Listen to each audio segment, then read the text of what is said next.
Okay, let's get ready. Take a little breath. If you are here for the first time, Course in Miracles Virgin, I only have one thing to say. You don't have to believe it. You don't have to accept it. You don't have to welcome it. Some of the ideas you may find hard to believe. Some of the ideas may be quite startling, because sometimes we say we want to hear something new. I'm ready to hear something new. Do you know that that means that you must be ready to hear something different? New means different. So when you say you want to hear something new, you're ready to take a fresh approach, try to open your mind to not hearing what you already believe. That might be something new. And since you don't have to believe it, just let yourself hear it. Check inside with your own inner self and go with what your inner self tells you. Don't put anything, I say, above anything that you feel deep down in your heart and soul. If there's a choice between believing something that I'm saying and going with what you feel is right in your heart, please go with yourself. Because number one is we've got to learn how to eventually trust our own inner guidance from within ourselves. So I'm going to cover right quick something that I like to cover from time to time. It's the introduction to A Course in Miracles. It's only about a paragraph or so, but I think that every now and then those of us who are studying the Course need to hear it. It's called the introduction. Oh no.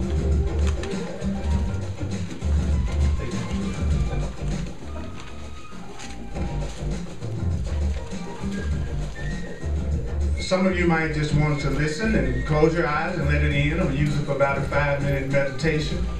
Some of you might want to follow along, that's okay. It goes, this is A Course in Miracles. I say, this is A Course in Miracles.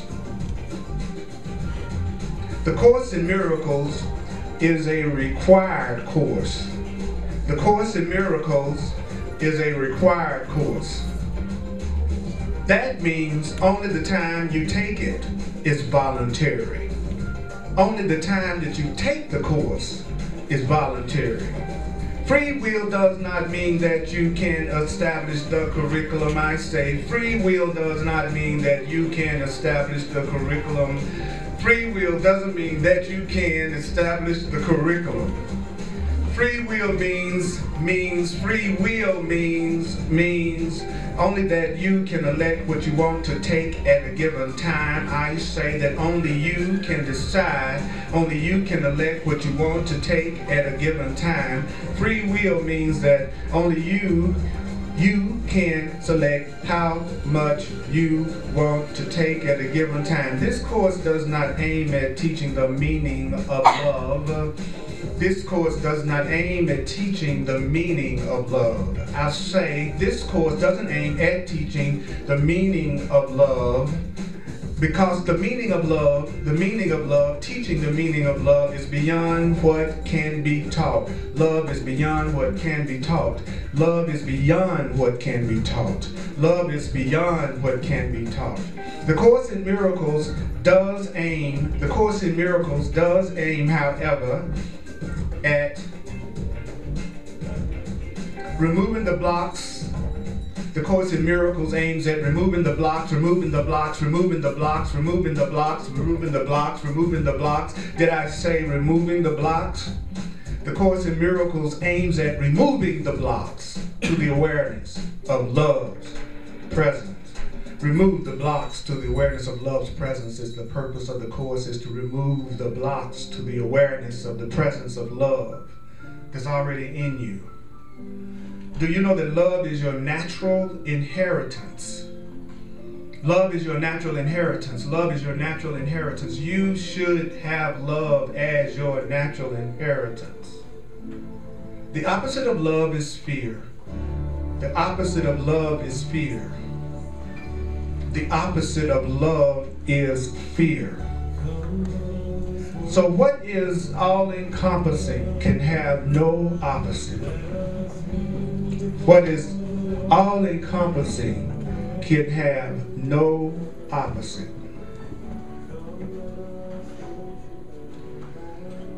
Love is all-encompassing. So love can have no opposite. So this course can therefore be summed up very simply in this way. This course can very easily be summed up in this way. Nothing real can be threatened. If it's real, it cannot be threatened. Nothing real can be threatened. Nothing unreal exists. Nothing unreal exists. Nothing real can be threatened. And herein lies the peace of God. I say it again. Nothing real can be threatened. Nothing unreal exists.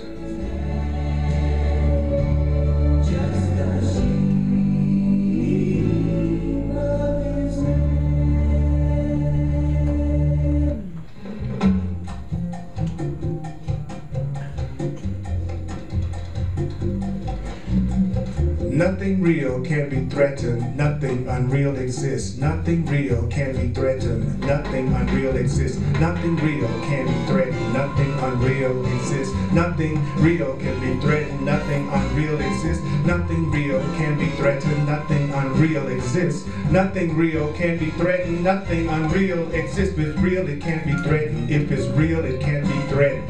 If it's real, it can be threatened. If it's real, it can be threatened. If it's real, it can be threatened. If it's a love that's real, if it's anything that's real, it cannot be threatened. So if you find yourself full of jealousy, insecurity, and any relationship of any type, you must remember that love, real love, cannot be threatened. And nothing unreal exists.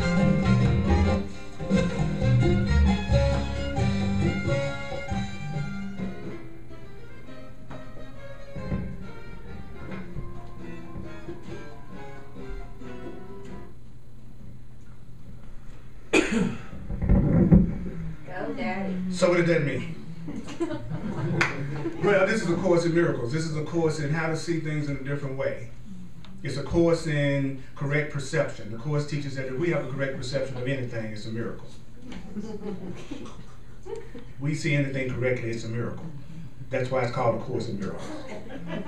Then it goes on to say, the time you take it is voluntary. What does that mean? When you say you have free will, people think free will means I can make up what the truth is from moment to moment. I can make up my truth. I can make up what's real and I can make up what's not real. No, you can't. You just can't wake up in the morning and decide that you don't believe the gravity exists anymore. It's not like that. Okay? Everything doesn't correspond to just what you believe, and what you believe isn't necessarily true. What you believe is what you perceive, but what you believe may not be true, but it is going to be what you perceive because you perceive what you believe. So the course says free will just means that you can elect how much of the curriculum you want to take at any given time. So my free will only comes into play because I can decide how much of the truth and how much of love I want to learn at any particular time. I can decide to be a lawyer, go to school to be a lawyer. I decide how many hours I want to take. They decide what curriculum I take. So you don't decide the curriculum. If you say you want to know what real love is, not the kind that we do, which changes every second, every day, depending on how we're feeling about something. I'm talking about just what we do. If you really want to know the real deal, then there are rules of love. There are rules of love. And those rules are steadfast. You do not attack. You recognize unity. You know, and so the Course in Miracles says you can learn as much about the truth and you can decide how much you want to learn. That's where your free will comes in. And that the Course isn't trying to teach us the meaning of love, because the meaning of love can't be taught. What the Course is trying to do is remove the blocks that we have to the awareness that love and abundance and truth and joy is present right now in our lives. We want to get rid of the blocks. So your natural inheritance is love. You don't have to earn it. You don't have to earn it. You don't have to earn love. You don't earn love. You don't earn love. You don't earn love. You don't earn love. You don't earn love. Love is given. Love is given freely. And many times people go, yeah, right, I know that bull. We don't know that because we get too upset too often about too many things to say we really got that down. So it would be actually be to our advantage to say, I don't know what love is yet and I need to get the blocks out of the way so I can remember what it is. The other thing that it says is the opposite of love is fear. So whenever you feel in fear, you're not feeling love. And you can't be in love and be afraid, according to the course that we don't have to believe. So if I love you, I don't fear you. If I love you, I don't feel guilt with you. If I love you, I'm not mad at you. If I love you, I'm not jealous. If I love you, I'm not insecure with you. If I'm special to you, I'm jealous. If I'm special to you, I get insecure. If I'm special to you, I want to make sure I keep that specialness. I'm in specialness with you, I'm in competition. Specialness isn't love.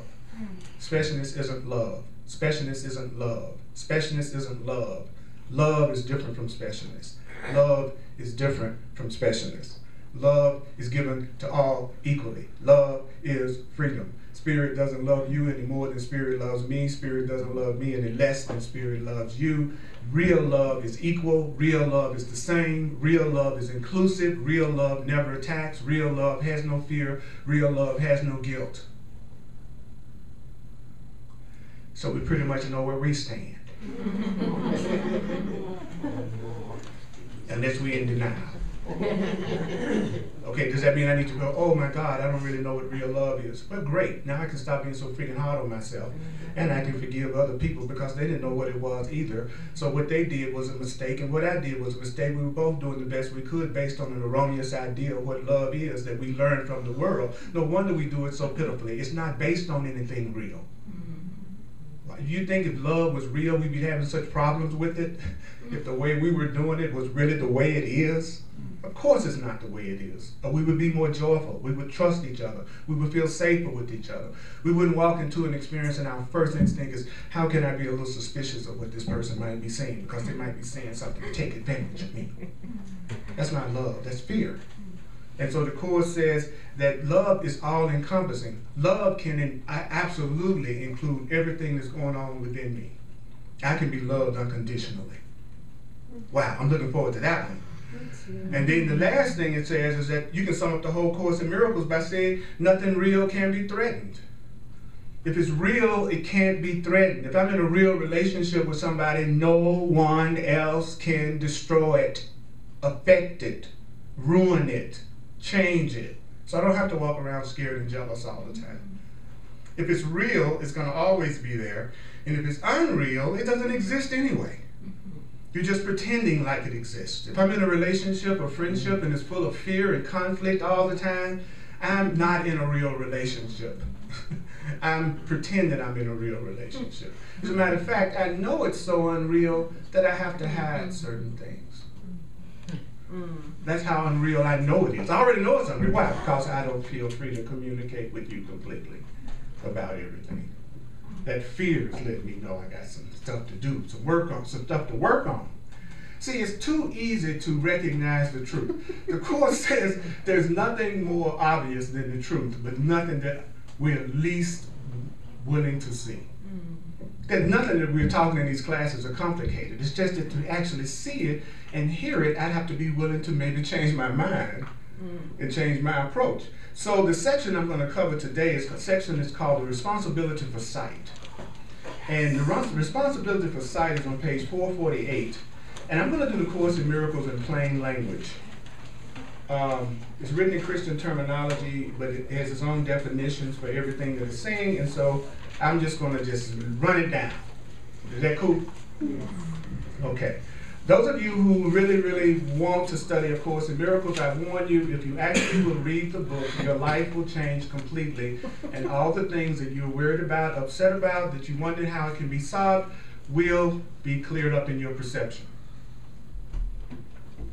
So I know there's going to be a stampede to the bookstore at the end of the class. There will just be people trampled trying to get to their ebook or their iPad or whatever, because I know everybody in here wants everything they've ever wanted in their heart. Yeah, so I'll say it again, and that's a bold statement, but it's a bold statement I'm making 35 years into this. If you read, notice I said read the Course in Miracles, by the time you get to the end of it, your mind will be changed in a deep, fundamental way that'll change your whole experience. And it will kick your butt all the way through it. It will be mystifying. It won't make any sense. You'll get mad. You'll come up with every reason on earth not to read it, and everything else you can think of, because the part of you that wants to keep you in suffering and in the status quo, the part of us that wants to be right, will not want you to read the book. So, and you're innocent if you don't, because it's not the only way to get it. This is not a class that a person is saying, this is the only way. If you don't do it this way, you're doomed. Now, I'm not one of those people. The truth will reach you in whatever way you're open to it. This is not the Course in Miracles. It may be the Way of Mastery. It may be the Bible. It may be something else. Okay? So, we're going to talk about the responsibility for sight. And it says, we repeated how little is asked of you to learn this course. Very little is asked of you to learn the Course in Miracles. It's the same small willingness that you need to have your whole relationship transformed to joy. It just takes a little willingness to have all your relationships transformed to joy. It's just a little gift you offer to your higher power, for which your higher power is going to give you everything, which is the very little on which your peace rests, which is the tiny change of mind by which your crucifixion is changed to resurrection. So how do I change my crucifixion of myself to the resurrection of myself? It comes from a tiny change of mind. Not a big change of mind, a tiny change of mind. I just need a small change of mind. Is there anyone in here that thinks they're capable of a little bit of change? Okay. So a brilliant creator would only require a people who want to do a little bit. That's a brilliant creator. Takes you where you are, works with you where you are. And so the Course says, in being true, it's so simple that it can't fail to be completely understood. So what's a characteristic of something that's true? If it's really true, you can't fail to completely understand it because it's so friggin' simple. For instance, you are giving everything you see all the meaning that it has for you. That's a very simple statement. Is it true? Absolutely. Everybody in this room, they're giving this moment every meaning it has. So the truth is simple. You can't fail to understand it. So does that mean how I'm feeling this moment, I'm determining it? Yeah. Okay, so does that mean my mama is responsible because she dropped me on my head when she got me out the crib when I was 4, and that's why I haven't been able to have a relationship since? Am I broke now because my daddy tripped me up accidentally, I think, when I was a kid? You know, in other words, gotta get rid of the story now. Gotta get rid of the blaming everybody and everything outside of yourself. And more than that, you gotta let go of the past and stop saying your past and your upbringing is responsible for the way you are today. You know why? Because the Course says that regardless of what you went through in the past, right in this moment, you can choose to give everything a new meaning. And if you can choose to give everything a new meaning right now, you can have a new experience of everything right now. So I don't care what happened. Being a black man in America, okay? Right now, I'm the one determining what's happening to this black man in America by how I choose to see things and the meaning that I give things. So I cannot now go, it's all because of how I was brought up. I can't fly with that one anymore. Gotta let my story go. Sorry.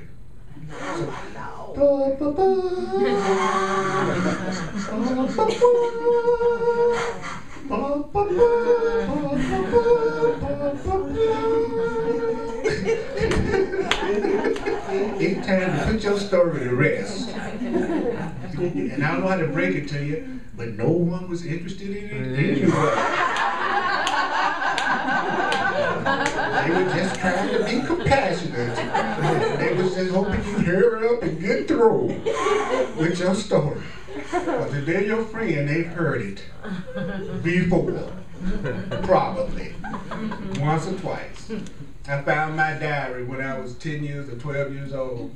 I went home And I was talking about the same patterns then as I'm talking about now. When I was 12 years old. It was just amazing me when I wrote that book. I was like, my God, I said that last week. I might need to let my story go. That's a possibility.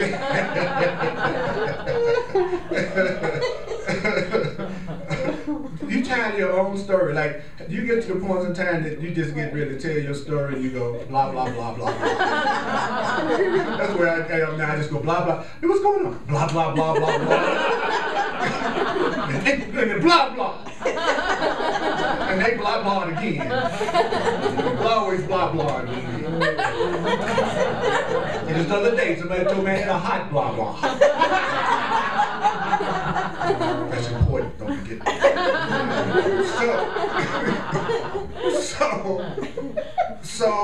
So what do you want to do? The Course says that you can reject the truth.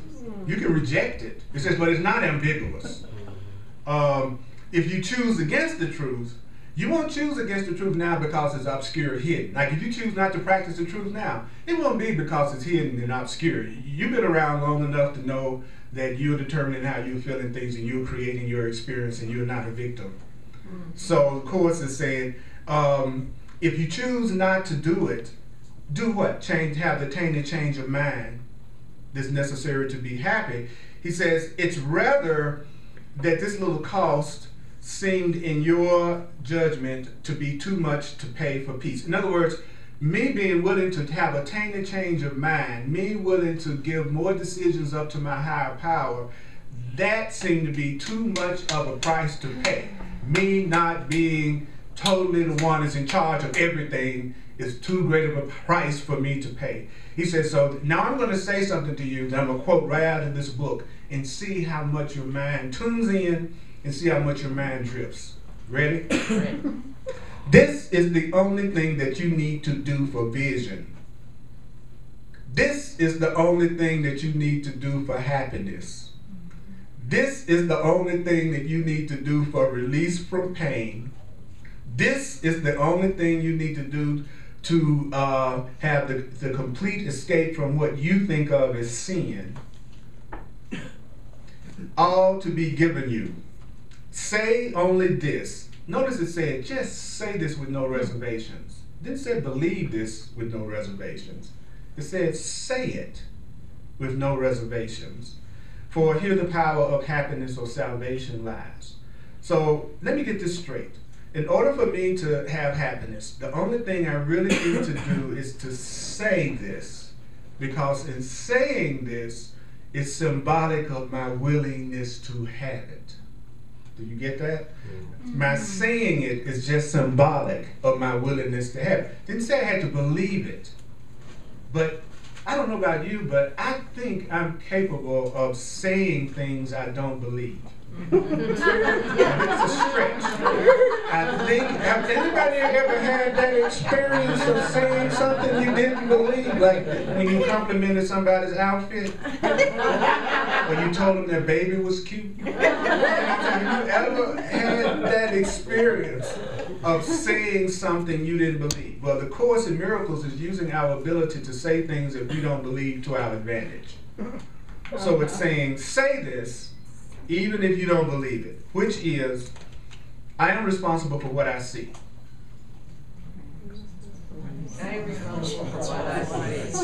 See, and what does that mean? It doesn't mean you're responsible personally for everything that you're looking at in the world. Okay? What it means is you're responsible for what you see, truth or not truth, love or fear, whether you're seeing peacefully or you're seeing in a way that's not. You're responsible for that. One quick way you can tell when you're misinterpreting something that you read from the Course is that you feel resistance and alarm, or you feel heavier.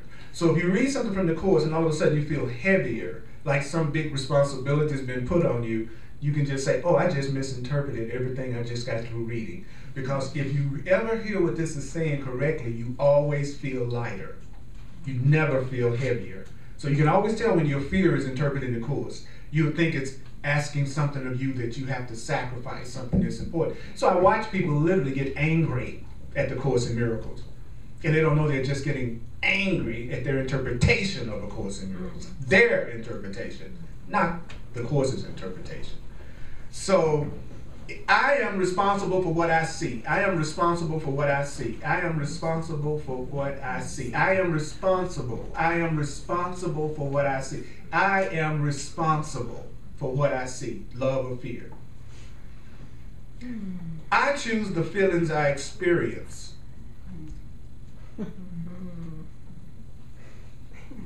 The feelings I experience, I choose. The feelings I experience, I choose. Whatever feelings you are experiencing right now, does that mean that you are the one that's choosing the way you're feeling right now in this class? Yes. Okay. All right. Does it look like sometimes that the teacher is responsible for how you feel in the class? Like it's the teacher's responsibility to make you feel really good. That's right. And make you feel all enthusiastic as a learner. And make you feel joyful and all of that. Is that right? Yeah. Okay, that's giving every ounce of your power away. Don't ever make your happiness dependent on another person's behavior. Ever. Even as I do that. Because I still have situations I do that. The more special you are to me, the more I allow you to affect how I feel. But it's still me allowing you to affect how I feel. That's the price for you being special to me. Is that I'll let you affect me. But I'm choosing it, right? I mean, after all, that was the one that asked for your phone number, right? So I created, you were the one that said, here's the phone number, right? Didn't you do that? At some point in any relationship you've been in, did you give them your contact information? Well, that means you created the relationship. So you're responsible for everything that happens in it. It's yours. I'm not just talking about romantic, so don't let your ego go, well, I'm not in a relationship right now, so nothing you're saying has anything to do with me. But it might be why you're not in a relationship. That you don't know nothing that I'm talking about. And I think people who don't know what love is, I feel like those of us who really don't know how to give it and not really, you got to if you're gonna straighten out anything with anybody, you got to be willing not to be right. So you can get through the issue. So if you're talking to somebody and y'all both want to be right, forget it. Nothing's going to happen. But if you go, I'm willing to be wrong because I want peace and I want us to have peace and I want us to connect, and how can we look at things in such a way to let that happen, then you can solve any situation. If a person just wants to get away from you anyway, there's nothing you can say that's going to be okay with them, because their goal isn't to join with you. Their goal is to get away from you. So if you say something nice, they're going to get mad. You can just, have you done that? Yes. Where you just be saying something really you think is really loving. You just trying to be loving to fool me again. Because I don't want to be around your butt no more. No way. No, nothing you gonna say gonna change my mind. I've already made up my mind. I'm through with you. We're just going through the formalities right now. So I can say I gave it a good shot. I can be able to say I gave it, but the decision's been made before we even had the conversation. I had it with you. And I'm going to find someone else to freshly project my total insanity onto. And hopefully they're a little cuter than you too. I want an insane woman with a nice round butt.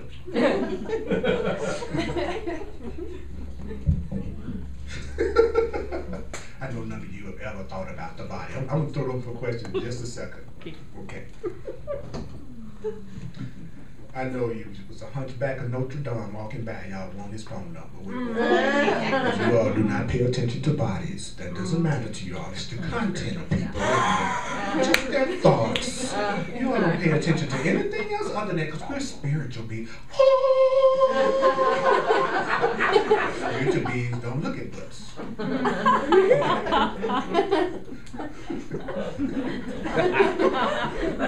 And they certainly don't mention it.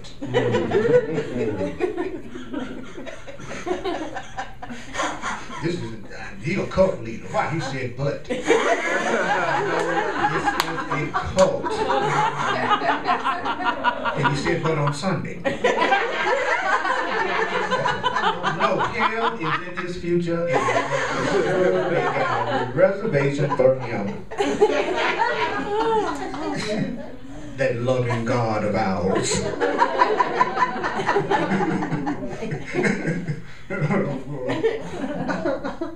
Oh God.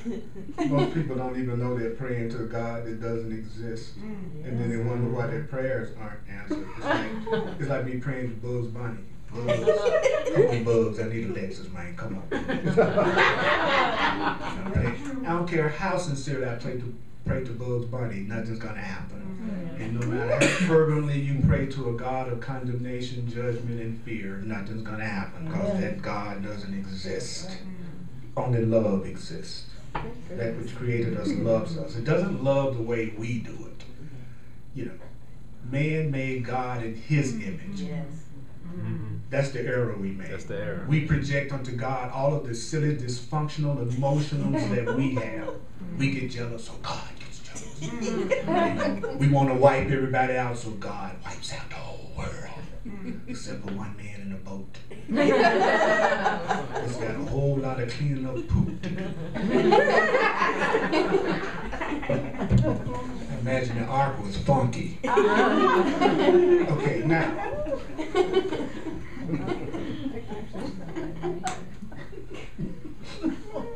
You have to laugh at this as you wake up. You start to wake up, you have to go, yes. What? Yes. This is ridiculous. Yes. What we think is true. It's ridiculous. So I choose the feelings I experience, and then I decide upon the goal I will achieve. I'm the one that decided to come here today. I'm the one who decides for peace or abundance in my life. I'm the one who decides. I decide the goal I will achieve. Yes. I just wanted to say I saw a bumper sticker at Rhythm Sanctuary the other day, and it said, "Get your weird on." And that was it. And it was like right at the moment when I needed it. I was having trouble with the word weird, you know, and right then it was like, whoa, that's cool. Anyway, that's all I wanted to say. Yeah. Well, I know you personally, and I know you're very Anybody good else at getting your weird on. So we both do good weird, so I appreciate this. Yes, I was normal once. It was the longest 2 minutes I ever.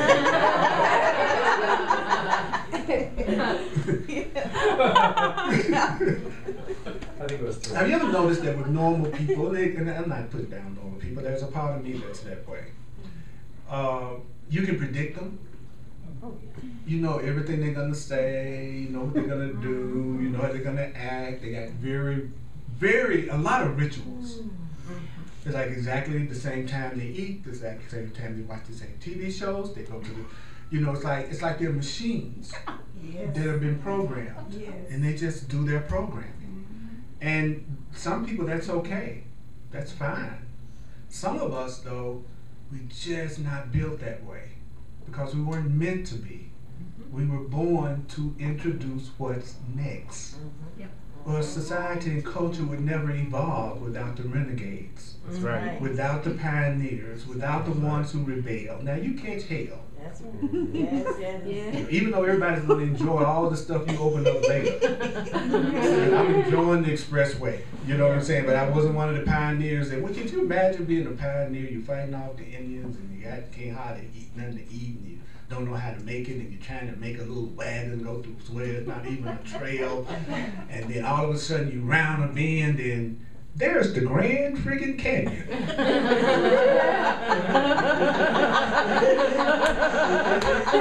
had to happen to somebody. Didn't it? They wasn't expecting it, never been here before. That's what they say. What do you do with that? So we're reaping the benefits, right? Of those people who went, what's next? I got to do it differently. I can't be persecuted. And we're enjoying all of it. But then when you meet somebody like that, we have a tendency to totally criticize them and judge them for being different, you know? But what I found out was the more I obeyed the laws of God, the laws of love, the laws of spirit, and disregarded the laws of man, I noticed my life got more and more and more and more loving and peaceful. So you don't have, so you look at the rules and then you just transcend them. That's what you do. You look at them and you ask, how can I use this to my advantage? And for the advantage of everybody else. So this next sentence is one of the most difficult ones in the book. It says, everything that seems to happen to me, I ask for. Uh-oh. Why did it say I ask for it and receive as I have asked? Well, that would correspond with the idea that you choose and you decide, right? Choosing, deciding, asking, the same thing. Choosing, deciding, asking. But it said, the problem I had was the word everything. I was like right there with the dude till it said everything. And then there's another key word in that sentence, seems. And it said everything that happens to me. It said everything that seems to happen to me. Now, for instance, you come in the room and you didn't speak to me, and you kind of look like you were frowning at me. I immediately interpret that Chris doesn't like me because he kind of frowned at me and he didn't seem to be very friendly, right? So that's just happened to me. I'm feeling that the brother don't love me like he used to, right? And now I am going to react to you according to my interpretation, which was that you came in the room acting funny, right? So everything, now you just had something happen to you that was very challenging before you walked in the door. You were totally preoccupied with that, so you did not acknowledge me. That's what really happened. But I interpreted, because you know everything is about me. Now y'all clear about that, right? It's all about me. So if somebody's acting the least bit unhappy, it's got to be me. It's got to be me. So the truth is, what's happening with me, with Chris, I asked for it because of how I decided and how I chose to feel. So it happened to me as I asked for it, and I received it as I asked for it because I received it according to my interpretation. So I'm always receiving what I'm asking for based on how I'm interpreting what's going on. Do y'all follow that? Yeah. See, so when it says everything seems to happen to me, my car got hit today, so I must have asked for that. No, how you saw your car getting hit today, you asked for that. How you chose to react to that, you asked for that. Now, there will be a level of consciousness that you get to one day that you'll say, I created the whole thing. But you might not be there yet. So don't try to jump to that level yet. It's just be an excuse not to go further. So if right now the best you can do is say, I'm responsible for how I'm seeing things. That'll be enough. So if you go, I am responsible for how I see. I choose the feelings I experience, and I decide upon the goal I would achieve. And everything that seems to happen to me, I ask for and receive as I have asked. He says, if you will say that, he says, if you will say that with no reservations. Now, what does that mean with no reservations? Well, I would be saying it with reservation if I thought I had to believe it right off the bat. Right? If I was going, I really need to believe what Earl just said, that I'm responsible for what I see. I'm not responsible for the way my mama treated me. You see what I'm saying? Then I couldn't say it with no reservations. But if I let go of the idea that I have to believe it to say it, then I can say it with no reservations. So in the beginning of getting a new way of thinking, it's important for you to believe that you don't have to believe it. But what most people do with new stuff is they think they have to accept it right off the bat. Like when I say tell you you're infinite and you're powerful and you're beautiful and you're juicy and you're luscious. You don't have to believe that for it to be true. Your belief doesn't make that true or not. You could be that way and not believe it. So thank God the truth doesn't require our belief, or we'd really be up the creek. Wouldn't we? Yeah. If me saying I love me with totally no reservation was the only way I was going to experience love, I'm in trouble. Right? But whether I feel that way or not, you appreciate me and you love me, that can be the truth regardless of how I feel about myself. You can witness back to me that I'm wrong about myself, and that will help me accept the truth about me faster. Some people say, well, that's codependency. No, that's being witnesses to each other. Come on. Yeah. That's treating each other the way we should treat each other. If I don't love me, I need to have a witness that I'm lovable. So don't go, oh, that's just being codependent because I need somebody to tell me that I'm cute. Well, yeah, you might need somebody to tell you that you're cute until you recognize that you're cute through your own personal study. So you should be surrounded by people that's telling you you're cute. And they're glad to tell you how cute you are. Matter of fact, they tell you so much you don't even believe them. You know, 20 cutes in an hour, I can handle. 21, I think you're gonna bullshit. You just went over my cute limit. Now you just talking mad, buddy. You know, like I've had people say that to me. How did you tell that to everybody? I said, yeah, that's why you can believe it.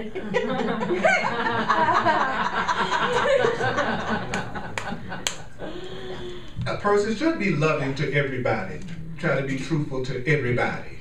Try to be acknowledging to everybody. You're doggone right. I want to say the same things to everybody. Sincerely. But there's some people I mean it more than I mean it with other people. Because I'm a work in progress. What about you? Yeah, work in progress. Some people, did you glad when you see them come and you're in King Super and you see them in your little basket go poof? And you don't want to run down, you don't want to run into them in the aisle at all. It's like, oh, I love everybody. I'm the spiritual master of the universe. Oh, hell, there he comes. You might have a little work to do if that's the response. So, the rest of this paragraph says, deceive yourself no longer. The Course in Miracles also says, read me slow. And sometimes I'm going to be maddening for the speed readers out there that I go slow. But it doesn't really, it's not really helpful for you to cover more information to forget. Right. He covered a whole page and I don't remember what the hell he said. That was certainly better than a paragraph. Okay. No longer deceive yourself that you are helpless in the face of what's done to you. So the biggest self-deception is us telling myself, I'm helpless in the face of what's being done to me. I'm a victim of all the stuff that's going on around me. Acknowledge that you have been mistaken. It's mistaken about what? That I'm helpless in the face of what's done to me. Acknowledge that you've been mistaken about thinking that way, and guess what? Heck of a statement. All effects of your mistakes will disappear. The result of all of your errors will start to disappear if you were to stop saying you are a victim of anything that's happening to you. All right. You can't get much clearer than that. Can you say that with no reservations, no belief necessarily that that's 100% true? If you can do that, then you are doing all that's required of you, and if you do it consistently, you will start to see all the effects of your fear or your anger or your insecurity or misperceptions disappear. Disappear. So if I have lack, it will disappear. Sickness, upset, pain will disappear. Loneliness will disappear. Going to a crappy job that you hate every day will disappear. Living somewhere that you don't really want to be will disappear. It will disappear. All of the things that I tell myself in my mind to keep me from feeling good about myself will disappear if I just acknowledge that I made a mistake in believing that I am helpless in the face of things that's being done to me by my mother, by my father, by society, by the government, by the president, by Russia, by Ukraine, by Syria, and by people in 5 points. If I can acknowledge that I am not helpless in the face of what's been done to me, the effects of my mistakes will disappear. Yes. Yeah.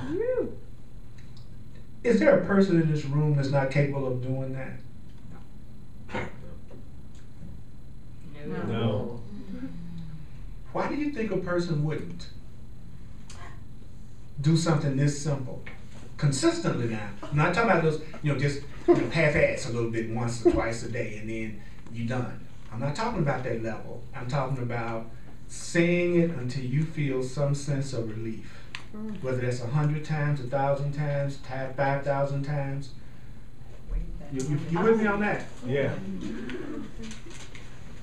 I think it's. Oh, I'm sorry. Go ahead. Oh, Go well, ahead. I was just gonna say, I think it's like a pairing of two things. Like one, if you say it consistently, you'll start to believe it, and then you'd have to take responsibility for everything that happens in your experience, and then the benefit of suffering would go away. Thank you. Mm-hmm. The benefit of suffering would go away if you did the thing that got rid of the suffering. And you've already decided suffering is how you're going to deal with it, which is what most people do. They go, something's gone wrong. How would I deal with it? I'll just feel bad. We all know that. You just feel bad. And that's the answer to everything. We all know that. And if you feel bad enough and pathetic enough, maybe God will have mercy on you and help you. Or maybe just your neighbor gave you $5. You know what I'm saying? So we think suffering is how you get help. So if I get rid of my suffering, I won't get the help. Isn't that stupid? But we cute. Yeah, and Yes, adorable. we are. Somebody else? I was just gonna say, I'm never wrong. So how could this be that I make mistakes? I know, I thought about you immediately when I read it. So, don't apply to her. Honey child. And my mom used to say, honey child, I know what you're talking about. I have to admit, I could possibly be misperceiving me. Y'all know it's your fault. All my problems are your fault. White people.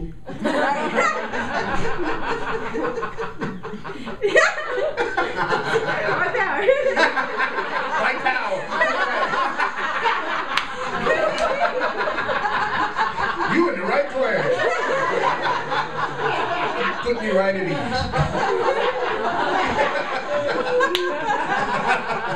I think I'll go buy me a home in Utah.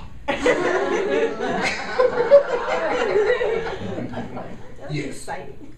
I think it would take a giant leap of faith for me to say it's a mistake that I have arthritis and that it hurts, and that I can just admit that that's a mistaken perception and all that pain will go away.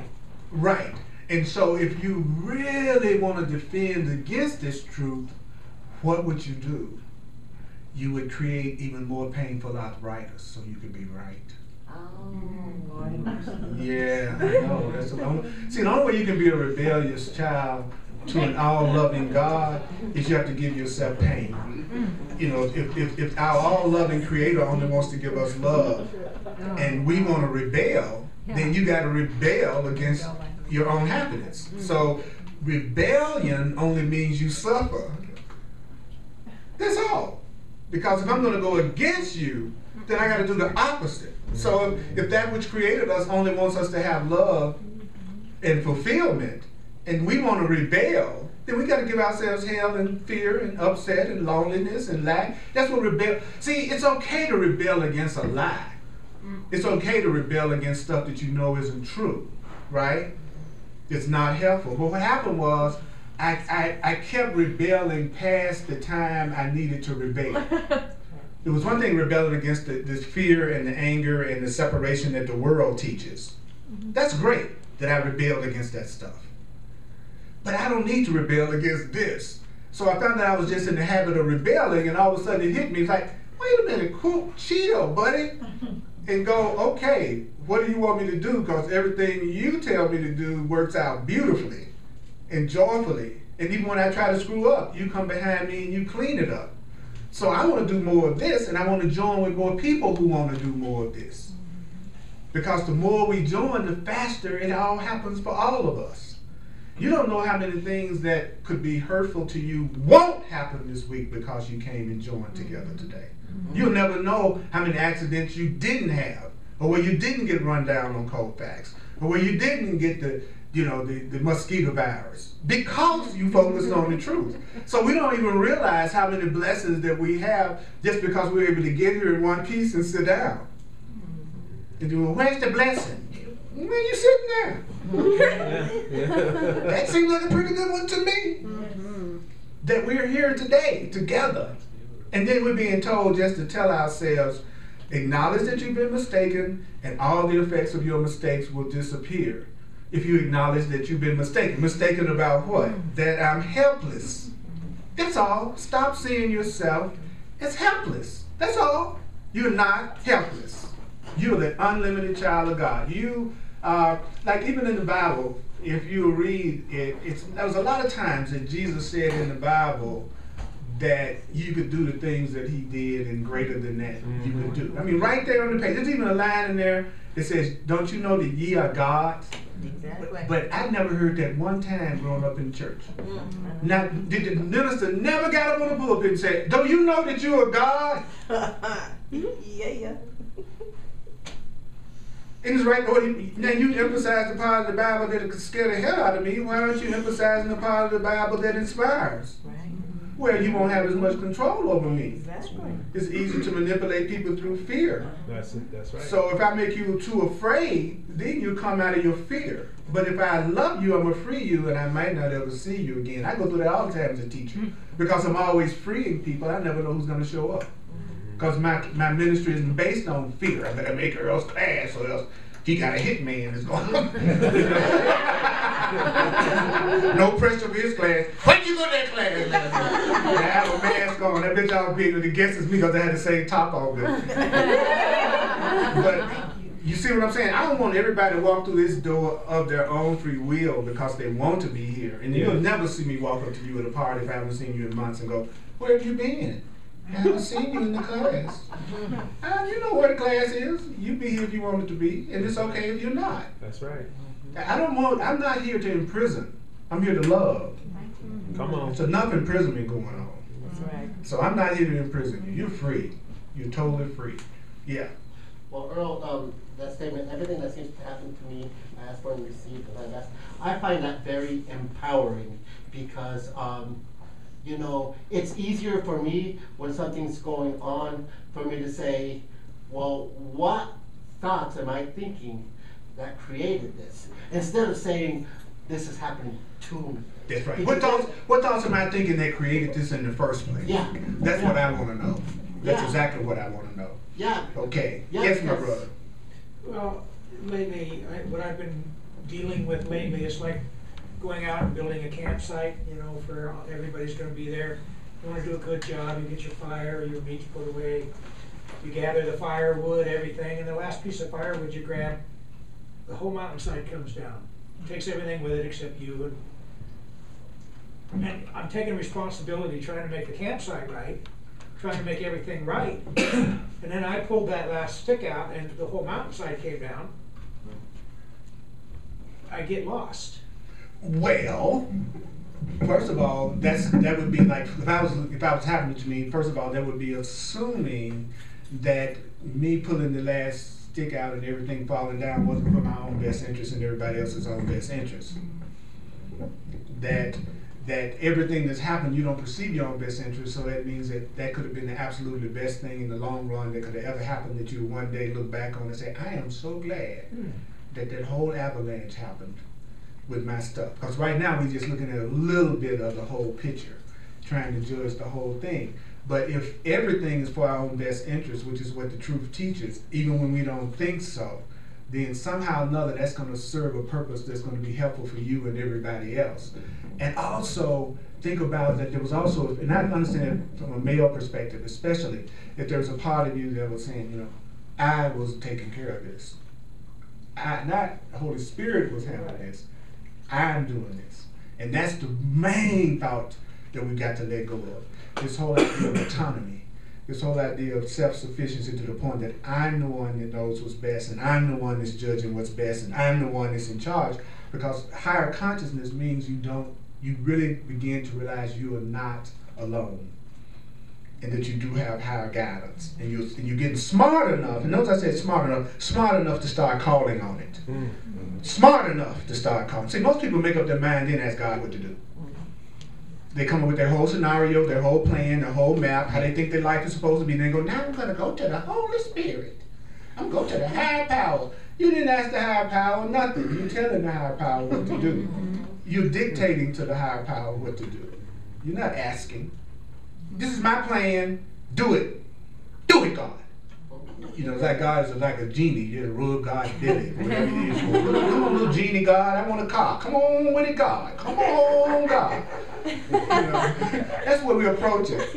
That's why the whole visualization, manifesting thing, it's great. But it's still based on that same idea that you know what's best for you, and then you can come up with everything that you think is best for you. Then you visualize it, and then it should happen. And if it doesn't, then something's wrong. Could you picture a 3-year-old child visualizing a bright, shiny pair of scissors? And then going, I can't wait to have this nice, bright, I'm practicing the secret so I can have some scissors. And he just pooping on himself, wanting the scissors, right? And the parent's going to look at the kid and go, I don't care how much you visualize. I ain't giving you no sharp scissors. So you had scissor men you've asked for that you didn't get. You had scissor women that you asked for and you didn't get. Scissor jobs, we've had so much scissor stuff, we just call us scissor. That's who we are. And that's why so much hasn't manifested that you think you won't. You didn't know your own best interest. You might have been asking for the absolute worst thing that you could have ever asked for. It didn't happen because the universe loves you. And I'm reminding you that that's all you deserve. Would you acknowledge yourself and hear this touch from the Holy Spirit? Woo! Lord have mercy. Lord have mercy. You know, this is a financial expression of appreciation. Thank you so much. As a full-time teacher of the course, I really appreciate your sharing with me.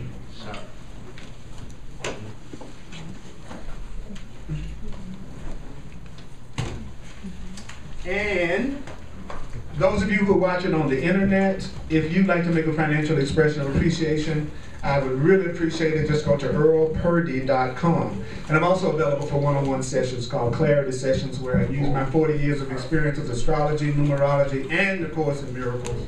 For those who are open to it, and we can take a look at whatever it is you think you're going through, and we can see if we can come up with another way of experiencing it. Because no problems are original. Tuesday night, Way of Mastery at 7 o'clock right here. Deep, deep, powerful class. We're talking about transformation, the way of the heart, and the way of knowing. Powerful. Thursday night at 7 o'clock, we have the crystal ball healing meditation. We do it on the third Thursday night of each month on the 3rd floor in the ballroom. It's absolutely amazing. With the wood floor and with the slant. Especially with the crystal ball. And the crystal balls. the balls. Not crystal balls, crystal balls. Okay, crystal balls. Did I say balls first? You got it. Okay. I'll just leave that alone. Balls, crystal balls. With the tone, Crystal balls. sound. It really is amazing. I would hope everybody tries it out. It is awesome. Thursday at 7. 7 Thursday night. Okay. All right. Thanks everyone. I love you. Bless you. Thank you Give so her another much. hand. Thank you. She's a minister here at Unity Temple, so I'm so grateful to her in so many ways. And we're going to complete tonight with the one and only Tanika, and she's going to share with us another one of her poems that we know always gets us going. So let's welcome Tanika up to share with us.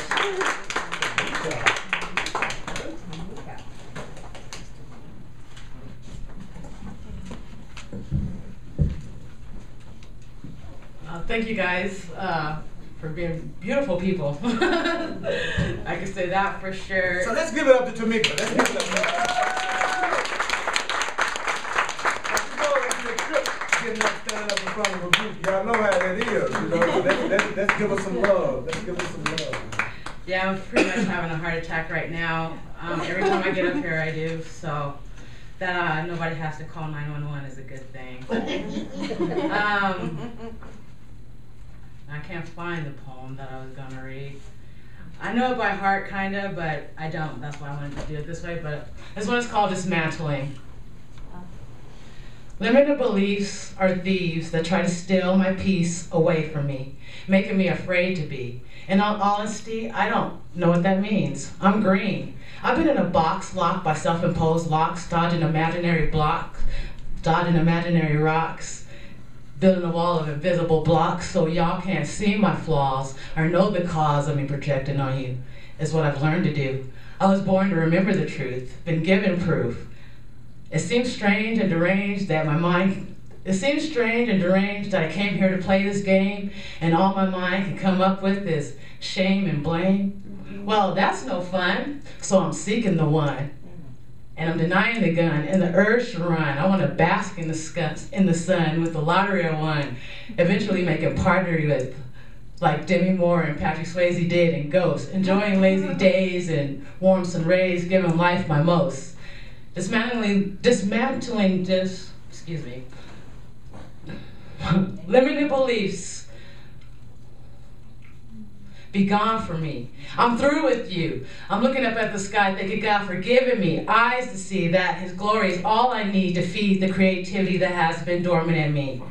Limiting beliefs, dismantling limiting beliefs, bringing back my peace. Now that I know I can, I know that my imagination cannot cease to be. It will always remain in me. It seems strange. Dang nabbit. That's all right. I'm safe. And loved. You rock, man. I love you guys. Oh my gosh. I came here. I can't even remember what I'm trying to say. Seems strange and deranged I played this game. Wow, I totally killed that. Give me 5 minutes.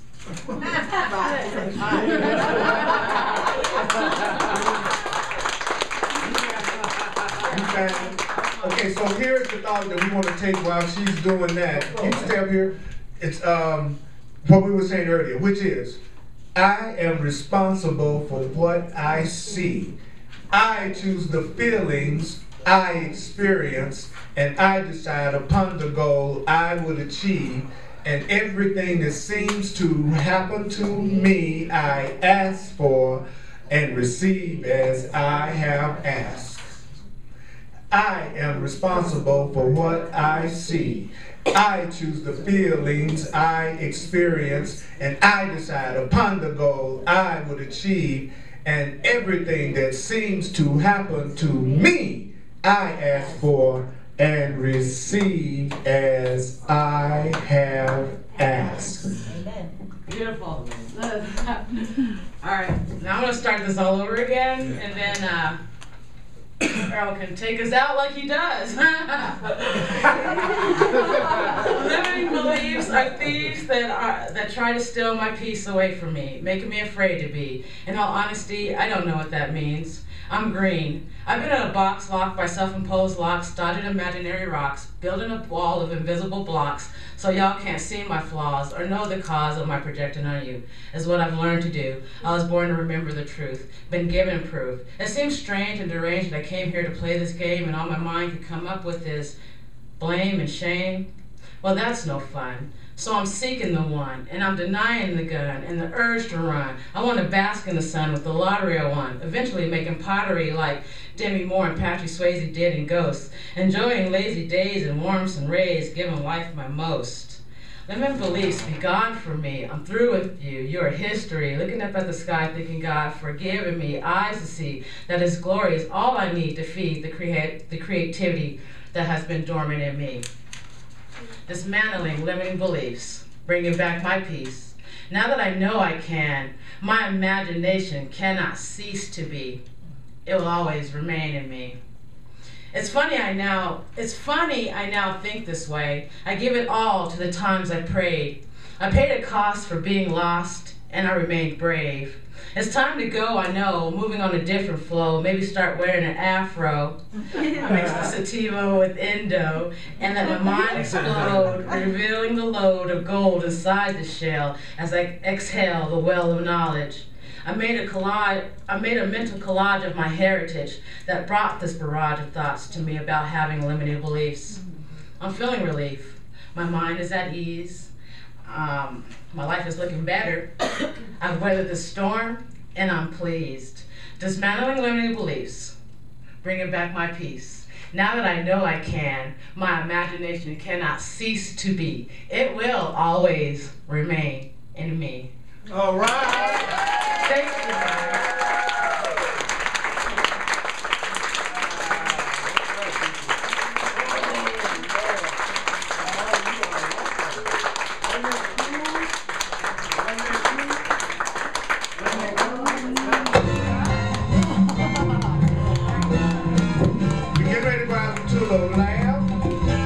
Website and sign up for the contact list so that you can receive the links to the classes on video. I am responsible for what I see. I choose the feelings I experience, and I decide upon the goal I would achieve. And everything that seems to happen to me, I ask for and receive as I have asked. I ask for miracles. I ask for abundance. I ask for love. I ask for joy. I ask for aliveness. And so it is. I appreciate y'all. May the course be with you. I appreciate you so much. Thanks for coming out. Let's give it up to our brothers and sisters in the house. Hugs are available. I love hugs.